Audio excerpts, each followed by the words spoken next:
السلام عليكم ورحمة الله وبركاته. أسعار الدولار والعملات في سوق السوداء يوم السبت 22 يونيو 2024.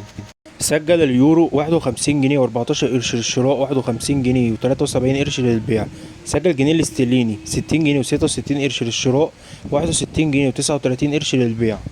سجل دينار الكويتي 154 جنيه و67 قرش للشراء، 155 جنيه و88 قرش للبيع. سجل ريال السعودي 12 جنيه و7 قرش للشراء، 12 جنيه و72 قرش للبيع. سجل درهم الاماراتي 12 جنيه و98 قرش للشراء، 12 جنيه و99 قرش للبيع. سجل دينار البحريني 125 جنيه و6 قرش للشراء، 126 جنيه و64 قرش للبيع. سجل ريال عماني 122 جنيه و51 قرش للشراء، 124 جنيه للبيع. سجل ريال قطر 12 جنيه و9 قرش للشراء، 13 جنيه و9 قرش للبيع. أسعار الدولار في بنك الأهلي المصري 47 جنيه و64 قرش للشراء، 47 جنيه و74 قرش للبيع. أسعار الدولار في السوق الموازي 47 جنيه و35 قرش للشراء، 48 جنيه و20 قرش للبيع.